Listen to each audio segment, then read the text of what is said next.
Gentlemen, what is going on today? My name is Ryan Mickler, and I am the host and the founder of the Order of Man podcast and movement. I want to welcome you here. I want to welcome you back, whether you're just listening to this or you're watching the video right now. And by the way, if you aren't watching the video, then I would highly encourage you to head over to youtube.com/Order of Man, subscribe.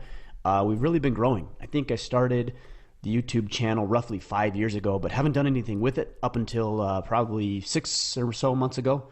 And it continues to grow. So I'm wondering if it's because you just want to look at me. I can't actually believe that that's the case, but for whatever reason, there seems to be a connect between me sharing these words and you watching me share them.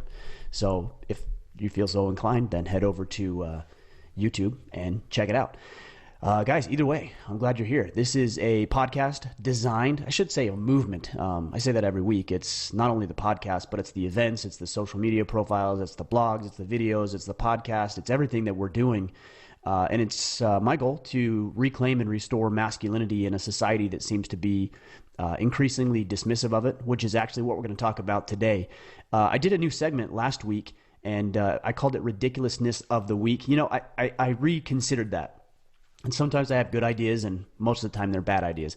Not that it was necessarily a bad idea, but it was just something I wanted to try. And as I got some feedback and I thought more about it, I don't want to focus on the negative solely for the sake of focusing on the negative. But I am going to share with you an article that I came across today, not because I want to call this Ridiculousness of the Week, although it is, but because it ties in nicely to what I want to talk with you about for the bulk of the conversation today. Which is the playbook of the destruction of society. And a lot of people might say, well, Ryan, aren't you just focusing on the negative? And yes, I am bringing light to the negative, but I think it's important we do this because if we don't know exactly what we're fighting against. We don't know what the battle is. And so I refuse to be ignorant. I refuse to be quiet. So rather than just share with you all of the negative things and bitch and moan and whine and gripe like most people do, not only am I going to draw attention to what I would consider the negative, but I'm also going to give us some strategies to overcome the negative. If we recognize that there's some sort of a threat, then the next process or the next step in the process is to begin to create the solutions, which is one of the things I mentioned on last week's Friday Field Notes. So we'll get into this in a minute. I'm just pulling up my account here because, like I said, I shared this article that I ran across from Vice. The author is Wilbert L. Cooper. This was in 2018, July of 2018, so a little over a year and a half ago, but I think not only is this applicable as it was a year and a half ago, it's probably even more relevant than it was then. The article is titled, "All Masculinity is Toxic," and the subtitle here, feminist writer and activist John Stoltenberg believes we need to give up manhood for good if we want to live morally sound and love-filled lives. So I'm going to highlight a couple of things here, and then we'll get into the meat of the discussion, and I'll tie in why I thought I'd bring this up to you. Not only was this an article, but it was actually a recap of an interview that the author, Mr. Cooper, did. He said one of the things here. He says, "What does manhood mean to you?" And John Stoltenberg said, "Manhood is a contested identity. It arises in combat. Kids who are assigned male at birth learn through playground fights and so forth and see the world through the prism of winners and losers." What I wanted to focus on here is it said kids who are assigned male at birth. Look, nobody's assigned male or female at birth. You either are a male or you are a female, but you are not assigned anything. I guess evolutionarily or creatively, you might be assigned, but it's not like human beings are deciding that, we think we'll make this one a girl, or we'll make this one a boy. No, it is very clearly, it's very evident that it is either a boy or a girl. Now, I know there's those who are intersex, and that represents, I have no idea right offhand, but I would say 0.001% of the population. And just because there's an outlier of the norm, which is typical, right? Whether we're talking about stocks or business organizations or families or top performers in any field, there's always an outlier. But just because there's an outlier outside of the norm, which is two genders, does not mean that there are three or more genders. Yes, there are intersex people, and none of this, by the way, is meant as meant to be insulting to them or to put those people down. That's not what I'm saying at all. I'm just saying that there are two sexes, and there is a small fraction of a percent that fall outside of that. But nobody is assigned anything. We are scientifically, biologically male or female. All right, the next thing I wanted to bring attention to, I'm not going to get into all this, but John Stotlenberg, I think is how you pronounce his name, he was talking about here about toxic masculinity and whether you can be a good man. And he says this. He says, when someone does the things you mentioned, and he's referring to the right things that the interviewer was asking. So he says, when somebody does does the things that you mentioned, you could say, quote, that's being a good man. But I would simply say that's just being a good person. Well, both can be true. It can mean that you're being a good person, and it can also mean that you're being a good man. What does it mean to be a good man? It means that you're a protector, a provider, and a presider, a leader. We've talked about that at length over the past 5 years. What's interesting about this is essentially he's undermining his entire argument through this one statement. When someone does the things that you mentioned, again referring to what we would generally consider good behavior, you could say that's being a good man. But I would simply say that's just being a good person. Well, if that logic is true, then negative behavior would simply be seen as being a bad person, not just toxic masculinity. So essentially, he undermined his entire argument here. There is no toxic masculinity, all right? There's negative behavior, there's bad behavior, there's good behavior, but there is no toxic masculinity, just like there's no toxic femininity. There just is. And I don't acknowledge that phrase either, because some people say, well, if men are toxic, so are women. No, don't acknowledge that phrase, because then you give validity or credibility to the idea that there is such thing as a toxic masculinity. And what's interesting is people say, well, Ryan, nobody believes that all people are toxic, or excuse me, all men are toxic when they say toxic masculinity. Well, that's not true, because if you're watching this video, you can see right there, the title is All Masculinity is Toxic. So it would appear as if there are some individuals who believe that because it says it right there, all masculinity is toxic. All right, let's get to the next point here. Last point, and then we'll get into the rest of the discussion, which will tie into what I'm saying here, and we'll start providing some solutions rather than just focusing on the negative here. All right, so the question is, if you find yourself in a confrontation and you opt out of the construct of manhood, you're going to be seen as the loser by your peers. How does one become comfortable with that? He gets into a lot right here, but I'll read this sentence because this is really what I wanted to highlight. He says, it comes with living without the manhood mask. That's an interesting phrase, the manhood mask, allowing your core being and sense of self to get stronger. And then he goes into some other stuff. But let's talk about the manhood mask. All right, there is no manhood mask. There is no mask of masculinity. You know, would you accuse an artist or a mother or a CEO or an athlete who is aspirational, who wants to become a better version of themselves, of wearing a mask because they want to do so? No, of course not. So this idea of the manhood mask is asinine. It's ridiculous. Guys, you're not wearing a mask because you're trying to be more masculine.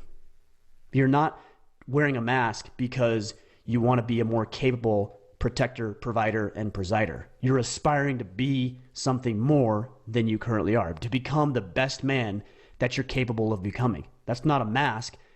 That's a good thing. That's aspirational.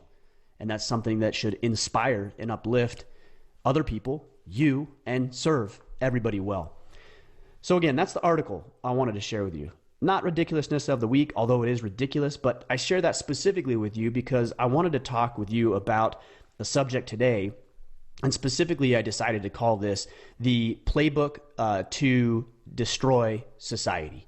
And I think there's seven steps right here that I have identified, or 7 processes or behaviors or actions or plays, if you will, that I believe are undermining society. that are undermining our ability to perform, our ability to be protected, our ability to build wealth and experiences and have the fulfillment and satisfaction to raise our children in freedom and liberty, to pursue the things that are meaningful and interesting to us, to worship the way that we see fit. This is a threat to all of that. And I feel like if we recognize what the playbook is, then inevitably we're going to have ways to combat this, ways to improve. But if we don't know what the other side is doing, then it's going to be very difficult to rationally, intelligently propose solutions to what we see going on with society. We're on obviously the theme of sports because we're talking about the playbook of destroying society. When you look at a professional sports team or even a high school team, what are those teams doing? They're watching video, right? They're watching video, they're learning plays, they're learning everything they can about the other team so that they can better equip themselves to do what it is they want to do. In this case, win. Now, winning sounds like a zero-sum game. That's not really the reference I'm using here. I'm just talking about winning at life, meaning that you're accomplishing what you want to accomplish, that as a man, you're leading your family well, you're leading yourself well, you're stepping up in the community, you're growing your business or improving in your career endeavors and pursuits, you're making more money, you're having more of an impact, and you're living the life that you want to. That's what it means to win. And by the way, when I talk about it in that context, that doesn't come at the expense of other people, right? I can win on all of that front, and you can also win on all of that front. In fact, I would argue that if I win on that front, then I'm more likely to be able to help you and vice versa win on your front. So we're not talking about a zero-sum game here, although we are talking about taking from their playbook so that we can combat this. All right, let's get into it. Number one, and these aren't necessarily in any order, and I would love, by the way, to hear what you guys have to say about it. If you think I'm wrong, or you think I'm right, or maybe there's a couple of other strategies that you've seen in here, then let's bring them to the forefront, and we can start talking about these things. So number one is to remove moral authority. If morality is subjective, then it's open to interpretation. That's the heart of the matter. And if it's open to interpretation, then who gets to decide what is moral behavior and immoral behavior? And if it's conflated and confused and nobody knows what it means and everybody has a different idea of morality, that's a problem, right? Now, I will say that certain things are societally accepted within different cultures, right? We all have different cultures, whether you're listening to this in the U.S. or you're listening to this from abroad. Even states, even counties have different culturally acceptable behaviors, but that's not morality. That's just certain behaviors that don't play that big into the grand scheme of things. Morality is not subjective, it's objective. It comes from a higher power, a higher source. And because it comes from a higher power and a higher source, it is not subject to interpretation, and it does not change. It is a standard. Everybody knows good from bad, right from wrong, good and evil. We all know it. We're inherently born with it. And we also have the capacity to exhibit both, to act on both, good and bad. We have that capacity within us, which is why we all make bad mistakes at times. And hopefully, the idea is that we feel bad about that, right? And if you don't feel bad about that, I would argue that it has less to do with some sort of societal or cultural conditioning and more to do with something that's going on within your state of mind. That maybe there was some neglect or some abuse or some trauma or some mental illness that's keeping you from having this idea of objective morality. Again, we all know what it is. We know right from wrong. And I would argue that if we can't come to some sort of mutual agreement about what is and is not moral behavior, it's going to be very difficult for us to operate, to work together, to want to help each other move in the same direction. We have to have some sort of standard, and this is that moral authority. Number two is to undermine the nuclear family. If you look at the statistics, more and more children are being born out of wedlock. More young men and women are deciding not to get married, and we can talk at length about why that is. I know there's a lot of guys who listen to this podcast who believe that marriage is a failed institution, or they say things like, I don't need the government in my business telling me because I have a document or a piece of paper that I'm committed to somebody. I actually agree with that one. I think the government has no say or should have no involvement in the marriage process at all. That's a decision between a mutually consenting man and a woman. But the government's got involved, and as they seem to do with just about anything, they've made it difficult and challenging and created a lot of contention and problems for people. So that's not what I'm saying here. What I'm talking about is being committed to a woman. And it's easy to say I'm committed to, but I'm talking about genuinely being committed to. And a marriage ceremony, being married, the process is one example of how you illustrate and manifest and communicate the fact that you are committed to this one woman. But I genuinely believe that there is an attack and an undermining of the nuclear family, and it's done through a lot of different ways. The family court system is certainly stacked against men. You see more of these children going with mom, and in certain cases that makes sense. In other cases, it certainly does not, but this happens all the time. And I feel like if the government and, primarily the government can control or take away this idea of the nuclear family, then they're going to have an easier time manipulating and getting into some of these other strategies that I'm going to talk with you about today. So the nuclear family is critical because it represents the last unit, or I should say maybe even one of the fundamental units, because there's you individually, but one of the fundamental units of society. This is where our young children, our little boys and our little girls learn. They learn from dad and they learn from mom about how to behave. They learn how to be an example. They learn what to look for in a partner. They learn about life, and they learn about spirituality, and they learn about all sorts of things that will put them on the right foot in order to go on and to achieve and to live the life that they want. And this individuality is fostered through the family, right? And here's the threat to the government, right? The higher powers that be, when we're talking about destroying society. The threat is if you have all these little nuclear pockets, families, operating independently of each other, telling each other different things, having different virtues, thinking different things are important, learning different ideas, wanting to pursue life, liberty, and the pursuit of happiness, well, that represents a threat, right? Because they're not in alignment with what the government would have you believe. So there is a clear mission to undermine the nuclear family and replace mom and dad through the school system, through the family court system, through child protective services, to replace mom and dad with another parent that is not as conducive as mom and dad, a healthy nuclear family would be. So, guys, we've got to fight for our families. To provide the solution, we've got to fight for our families. And not only do we have to fight for our families and step into the men that we have a desire to be, and then lead our wives and lead our children well, but we need to do that in our communities as well. Because I can't tell you how often I come across young men, specifically through my work in church organizations and through coaching, where I see young boys who don't have a father figure, and they're led astray and they're tossed to and fro with any sort of doctrine that may be presented to them, whether it's founded in truth or not.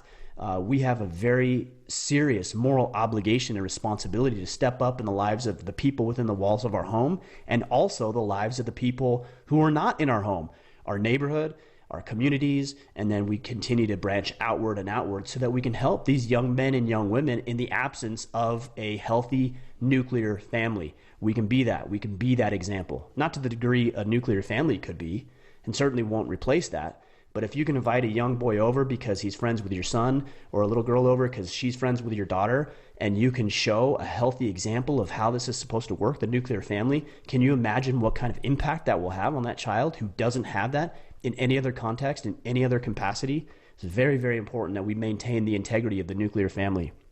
All right, number 3, this is the next strategy, is to eliminate both men and women from the home. So we've talked about the nuclear family. The next component is to eliminate men and women from the home altogether. Now, this with men is as old as time, frankly. The men have always gone off to war and they've left the families, but a lot of it was also perpetuated through the rise of the Industrial Revolution. And inevitably, when I talk about this, somebody complains about it and says, well, what would you have us do? Go back to the Dark Ages? No, of course not. I'm just stating a problem so that we can look for a healthy solution. And the problem is that men during the Industrial Revolution were taken away. I shouldn't say taken away. They left. They left the farm, the family farm, where little Timmy, Tommy, and Susie were learning from dad because he was there. They left the farm, they went into the cities, and they started working at the factories. They left early in the morning before the kids were out of bed, and then they got home late at night after the children went back to bed. So dad's no longer in the picture. Now, dad's out of the picture. Then we have the rise of the feminist movement, which in a lot of ways started as a healthy movement, to give women equal rights and some opportunities that they did not have before. And I can certainly get behind some of that.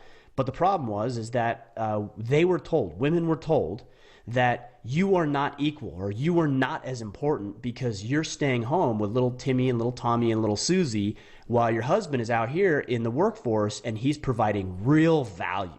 See, he's being valuable and you're not. So the feminist movement started not really from the perspective, part of it was to help women, but another part of it was to undermine how valuable they were as mothers, as wives, as homemakers. Fortunately, my wife is a homemaker, and I say that proudly, and she says that proudly as well, because there is no greater calling than being a mother, than helping lead in the home, than turning a house into a home, and being the maker of this home. She says that proudly, but she has been undermined as long as she can remember because she's been told that that isn't as valuable as you going out into the workforce and you doing what men do.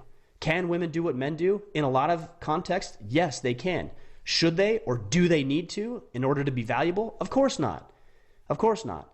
Equality doesn't mean that everybody's doing the exact same thing. We're equal in worth, although we may be filling different roles generally, right? So we have this feminist movement that said, okay, women, you're not as valuable because you're in the workforce, you're at home. You need to go out into the workforce. And so the women bought into this, and they left their home and they went out into the workforce where they thought they would find fulfillment because that's what they were told. You'd find value and fulfillment here.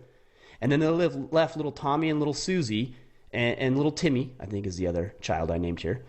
They left them at home and they thought, what are we going to do? What are we going to do with the kids? Well, I know. Let's ship them off to these little factories, these little mini factories where we can train them and turn them into robots. They'll color within the lines. They'll start to obey. They'll do what they're told. They'll learn what to think, not how to think. That's what we'll do. And so they shipped them off to these government education centers that we would call schools, right? Now mom and dad are out of the home. Now the kids are in school and they're learning from the powers that would be everything that they need to learn in order to be good cogs in the wheel. Guys, we've got to stay as involved as we possibly can at home. We need a mother and a father at home raising little Timmy, Tommy, and Susie, teaching them the right things, teaching them the way the world works, being involved in their sports outings, being involved even in their schooling. We do homeschool, but if you have your child at a school, but being involved in that, right? Doing homework with them, asking about their day, learning what's going on, because it is becoming increasingly difficult to have a mom and a dad at home, one or both not out of the home. We're in a fortunate position where my wife's a homemaker and I work here in my office at our home, but it's becoming increasingly difficult. So you need to find a way to become valuable. And we've talked about that. We talked about that last week or 2 weeks ago.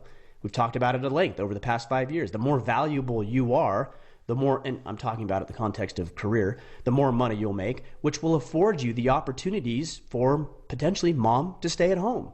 Or kids to be at home and to potentially do homeschooling. A lot of different opportunities come because you've decided to become a man of value. We cannot let mom and dad ourselves be stripped and ripped away from the homes. We have to stay present. We have to stay involved. All right, number 4. This one really gets under my skin. But number 4, as far as a strategy from the playbook to destroy society, is champion victimhood as a virtue. I mean, all you need to do is look around for just 1 second and you'll see how quickly and how prevalent it is to champion victimhood as some sort of noble virtue that we should all pursue. And people have victimhood races, meaning they're racing to see and compete on who is the greatest victim. You know, like who has the most difficult situation and who has the most hardship and who was victimized by some other person or some other class the most. And the more they perpetuate this conversation, the more that we buy into the idea that being a victim alone is a virtue. It's not. It's not virtuous. It's unfortunate, right? If you truly are a victim of a crime or discrimination or something, that's unfortunate. I'm not saying it isn't, but it's certainly not a virtue.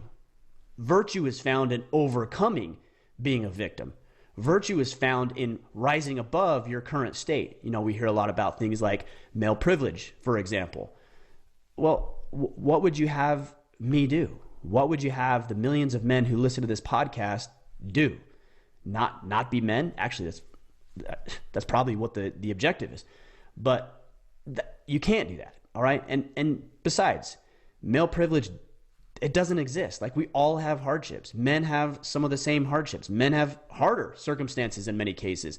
Men have different circumstances that are challenging. Not the same, but challenging, all the same. And all of us need to rise up. All of us have the opportunity because we haven't completely implemented this playbook to destroy society just yet. But guys, we cannot let ourselves believe that if we have been victimized, that somehow we are virtuous, that somehow we're honorable or noble or capable. You're not. You're not. So how do you combat this? You take an extreme ownership mindset coined by Jocko Willink, who we've had on the podcast, I believe, 4 times now. Okay?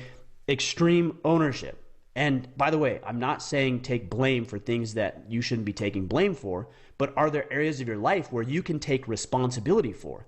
Because if you take responsibility, you'll start to see yourself improve. That's the nature of responsibility. As you improve and as you take more responsibility on and give yourself the power to change your life, to do something about your career situation or your family dynamic or who you are as an individual, your fitness, any facet of life, the more success that you're going to see. Right? And because you see more success, you're going to start doing more of the activities that got you there. And then you're also going to teach others. Right? Like, for example, you can't teach your children how to succeed and take ownership if you're not doing that yourself. But if you're taking ownership of your life, then you're going to ask that they take ownership of theirs. A great example here is over the weekend, I had my 2 oldest sons. They were wrestling, and my second son, he was very disappointed. He took 3rd in his weight division, and I saw him got a little teary-eyed. He started to cry, and I said, well, "Why are you crying?" And he says, "I'm angry that I didn't win more matches." And I said, "Well, that's good. It's actually, anger's the right response. You know, it means you care about it. It means it's important to you. So it's okay to be angry." And he says, "Well, Dad, I don't want to feel bad. I don't want to feel bad about this or be angry." And I simply said, "What are you going to do about it?" He says, "I'm going to get better. I'm going to get better." And he said it with so much clarity and so much pride in his voice. And he looked right at me when he said it. And I just thought, man, this kid is learning well.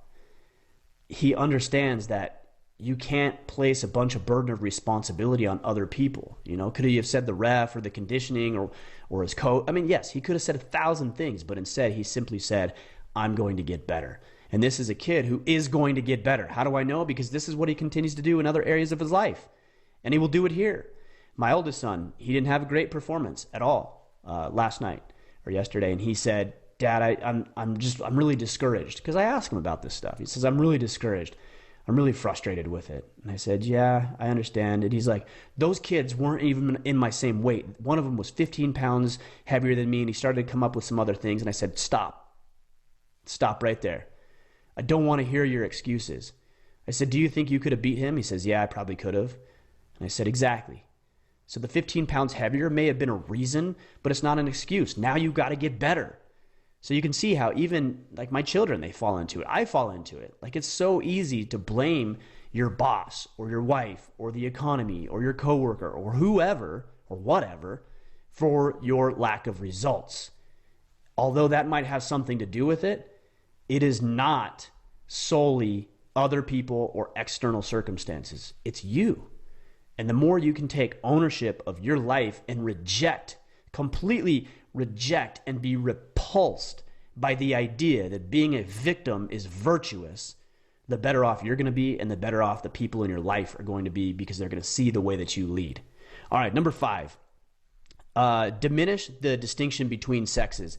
And by the way, to tie this all back together, the article that I shared earlier about all masculinity being toxic ties into just about every one of these, but it definitely falls in line with this, right? Diminish the distinction between the sexes. If everybody's the same, nobody matters, right? If all we are is robots, just chunks of meat walking around, doing what we're supposed to be doing, feeding the machine, if you will, then nobody matters. Everybody's replaceable and nobody matters. Well, you know as well as I do that you are not replaceable, that I am not replaceable. In certain elements of life, sure. For example, if I wasn't doing this podcast or something happened or I died tomorrow, you guys would replace this podcast with something else. So there's certain elements of life that, yes, I'm replaceable, but I'm not replaceable as a husband. I'm not replaceable as a father. I'm not replaceable to a lot of the friends that I interact with on a daily basis. And I'm not the same as everybody else. Besides, I don't really want to be a woman. There's elements of being a woman that I'm not interested in. Childbearing, for example, doesn't interest me at all. Just like any sane man, I'm sure. Not interested in it. Are women uniquely qualified and capable of doing that? You better believe they are, because I've watched my wife bring 4 children into the world, and I can tell you that she is strong in ways that I am not. And I imagine all of you who have children would feel very much the same way. And guess what? I am strong in ways that she is not. That does not pose a risk to her, and her being strong in ways that I'm not does not pose a risk to me. In fact, it's good that we're together, because I have weaknesses, she has weaknesses, I have strengths, she has strengths, and we work together to shore up those weaknesses and solidify those strengths. Man and a woman work very well together, not just mentally, not just emotionally and spiritually, but physically as well. Do we need to look any farther than the physical attributes that men and women have? It's almost as if we, fit together like it's supposed to be. This is how it works, guys. And the more that we diminish the distinction between the sexes, the more that we're going to be led to believe that all of us are the same, that masculinity doesn't matter, that femininity doesn't matter, that men don't matter, that women don't matter, and we subject ourselves to all sorts of potential threats because that's the case. So instead of saying that a woman is a man, let's celebrate women for being women. Let's honor who they are, what they do, their contributions to society, their contributions to their family, and every other element of their life. Let's honor and celebrate what it means to be a man. Let's be the most capable men that we can possibly be, so others see us and think, man, I'm sure glad that I have Ryan around, or John, or Steve, or Joe around, because they are capable. They're good leaders. They're presiding. They're protecting us. They're protecting the tribe. They're providing for us in ways that maybe we wouldn't be able to do on our own. It's not a threat. All right? A man is not a threat to a woman. A woman is not I should say that generally. Okay? Men collectively are not threatening to women. Women collectively are not threatening to men. You guys get the idea. So let's, instead of celebrating or diminishing the distinction between the sexes, let's celebrate the distinction between the sexes and be thankful and grateful that there is a distinction, that we are different, that we're unique, and that women are beautiful and lovely, and that men are capable and strong. That's important. All right, next, number 6 is make people dependent on the state. All right, because now you're incapable, right? If you become a victim, you've celebrated victimhood as a virtue, now you need somebody to come rescue you, right? Because you can't do it on your own. You're a victim, right? And a victim is weak. He can't do it on his own. So what does he need? He needs somebody to come in to rescue. Lo and behold, here comes the government to rescue us from all of our woes and our problems and our challenges, many of which were created by that government in the first place, right? So now we're going to rescue you. And what happens to a wounded animal when he's caged for too long? They can't reintroduce him to society, which is actually the point. Now, because you can't be reintroduced to society because you have no skills, no mindset for growth, now you are forever enslaved and indebted to the institution that would love nothing more than for you to do what you're told at all times, to be as effective and productive for the new parents, which are not dad and mom, which is the government, the state. This is an issue, guys. So, how do we make people less dependent on the state? By teaching them, by educating them, by allowing our children and the people under our care to experience the consequences of their poor choices in environments that won't completely destroy them. This is important. They have to learn it young. I let my kids experience consequences for their decisions, because if I don't, then they won't ever be able to make the positive and healthy connection of consequence and action. Or excuse me, action, consequence. You guys get the idea, right? This action produces this healthy consequence. This poor action produces this poor, unhealthy consequence. It's important they make that connection. And it's our job as parents to make that connection for them. It's the same thing when it comes to sports. To go back to what I was talking about earlier with the wrestling. We give all of our children participation trophies and let them think they did some wonderful thing just by showing up, and use cute little phrases like showing up is half the battle, which it's not, by the way. It's not even the battle. Like, you got to the battle. You got to the battlefield, but you haven't put your armor on yet. You haven't picked up your shield or your weapon yet. Like, you're at the battlefield. That's what showing up is. So it's not half of anything. You got to get in the fight. Anyways, I'm digressing here. The point is to allow the people under your care, whether that's your employees, your teammates, coworkers, your kids, to experience the full weight of the choices they make so that they will make better choices moving forward. And also, I would suggest that you connect the dots, right? You can't just punish somebody. Let's just talk about it in the context of your children. If you just punish your kids, but you never really explain why, then that's a problem. I actually, it's the same way with training dogs. My friend Mike Ritland would actually attest to this as well. If you have a dog that does something that it shouldn't be doing, I don't even think he encourages any sort of negative reinforcement, just positive reinforcement. But let's just use this as an example. You have a dog that pees in the room, for example, and then you don't say anything to the dog, and you don't let that dog know that there's a problem here. But 3 hours later or next day, you come and you beat the dog. Like, is that dog going to actually know why it's being abused right now? Of course not. And by the way, I'm not advocating for abusing animals. Okay, I better say that. Of course not. The dog's not going to know. Same thing with children. If you blow up later, a week later, about something that happened, we do this to our wives too. We blow up a week later about something that happened a year ago. She's not going to make the connection. The kids are not going to make the connection between the behavior and the consequence of that behavior. And again, I'm saying this, I'm not likening children and our wives to animals either. Sad I need to say this stuff. Maybe I don't need to say this to you guys, but there's always going to be somebody listening who thinks that's exactly what I'm doing. I'm not, okay? Of course. Obviously, I'm not.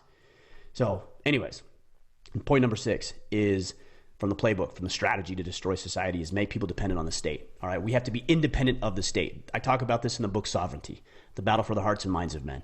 We need to be independent in all ways, healthy, financially stable, able to communicate, able to hold down a job, able to excel. All of these areas are very, very crucial. And if you want more, then just subscribe to the podcast, because this is what we're talking about every single week. How to make ourselves more capable, more independent, dare I say more sovereign, so that we can control our own lives and our own destinies. And we don't need the handout of other people. Might feel good, might be tempting, might be really nice. But I'm telling you, every time that you accept a handout, you put a little brick around you, and eventually that brick wall grows and grows and grows until you are too late and you find yourself imprisoned by those who were giving you what you thought were free handouts. Everything comes with a string attached. Be very aware of that. Number 7, guys, number 7, indoctrinate the children. All right? Once you've removed moral authority, or at least you've made it subjective, you've undermined the nuclear family. You've eliminated men and women from the home. You've championed victimhood as a virtue. You've diminished the distinction between the sexes, and you've made people dependent on the state. Now you get to indoctrinate the children because there's nothing in the way. And we see this all the time. All the time we see this, especially in the school system. My kids are homeschooled, but I went into a school the other day for the wrestling match, and I saw a very interesting series of posters on the wall, and it said, "We accept all genders." The next poster said, "We accept all sexual orientations. We accept all races. We accept all fill in the blank cultures. We accept all whatever." Okay, they accept everybody, which is what they should have said, right? We accept and embrace everybody, right? That's all encompassing. We don't actually need to break it down. There's weird things going on in the school system, and it's designed to implement these other 6 strategies to undermine and destroy society. It's unfortunate. So what do we do about this? I will say this.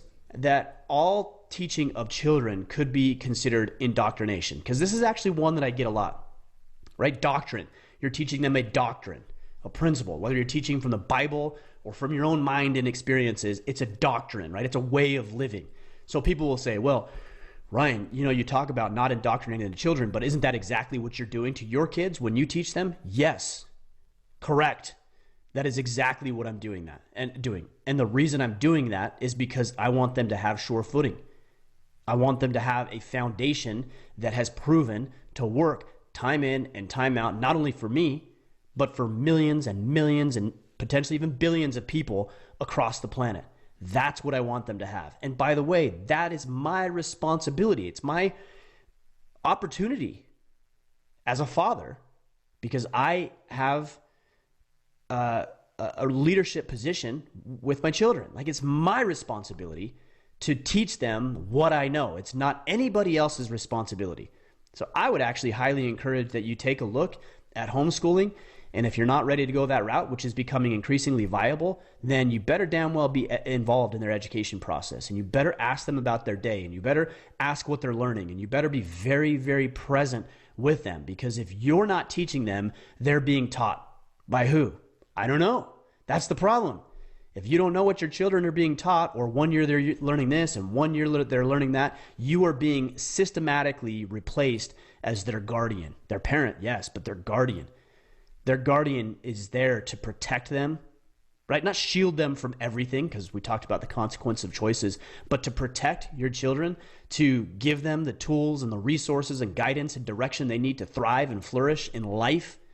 And if you're not teaching them, somebody else is indoctrinating them with false doctrine, with information that is not going to serve them well. In fact, if anything, it's going to undermine and destroy their liberty, their freedom, their ability to worship the way they see fit, to pursue the things that are meaningful, engaging to them, and they're going to live an inferior life because they've been indoctrinated to believe some of this nonsense. This is very much the same reason why I think so many children, even young college students, seem to be like for socialism and Marxism and communism. It's like, how do people believe this? They've been raised in an education system that has taught that they need to be dependent on the state. Like, why would they not believe that? Guys, we need to combat this stuff, right? It's very scary. It's very dangerous. And it's going to continue to get worse unless we discuss these things, unless we have these conversations. So let's continue to have these conversations. Now, I know people are going to say, Ryan, you focused all on the negative and everything else. Yeah, I did. I talked a lot about the negative, but I hope I provided some solutions as well. I'm not going to be silent about this stuff anymore. And I think it's important that you don't be silent. We hear a lot about the silent majority. Well, why are we letting the vocal minority dictate what the majority should be doing? I don't think that's a healthy way to approach it. I think the 80, 90 or more % of us who think very much the same way, even though you don't agree with maybe everything, but you think generally the same, you're on the same page, you get this stuff, you're trying to implement this stuff in your life. It's time that we be vocal about it so that we can change the tide. We can turn the direction or turn the ship into a more effective, productive solution, which is reclaiming and restoring masculinity, stepping up to be protectors, providers, presiders, to incorporate some more common sense back into our lives and really lead the way that we have a desire to lead and be the men that we have a desire to be. Okay? So let's finish let's continue to have the conversation. I want to talk with you guys about this and anything else that you guys want to address. So if you're watching this on YouTube, drop some comments below. Let me know. Hey, I agree with this. I don't agree with this. Let's do it respectfully, but let's have a discourse and a conversation about this. Maybe there's some other points that you think you want to make. Or connect with me on Instagram, Facebook, or Twitter. I think if you're watching the video, it's below. I think you can see my social media profiles are all at Ryan Michler. My last name is spelled Michler. I hope to see you there and hope to be able to engage in a respectful conversation with you. So again, Playbook to destroy society, and I gave you some strategies to overcome. Number 1, remove moral authority. Number 2, undermine the nuclear family. Number 3, eliminate men and women from the home. Number 4, champion victimhood as a virtue. Number 5, diminish the distinction between sexes. Number 6, make people dependent on the state. And number 7, indoctrinate the youth. There it is, guys. Let's combat this. Let's fight against this. Band with me, with Order of Man. That's what we're doing here. and share this with somebody new who needs to hear it, because more people certainly need to hear it and apply the information into their lives. All right, guys, we'll call it a day. We'll be back next week for an interview like we are every Tuesday. Make sure you subscribe to the podcast or to our YouTube channel, and we'll catch you next week. Until then, go out there, take action, and become the man you are meant to be.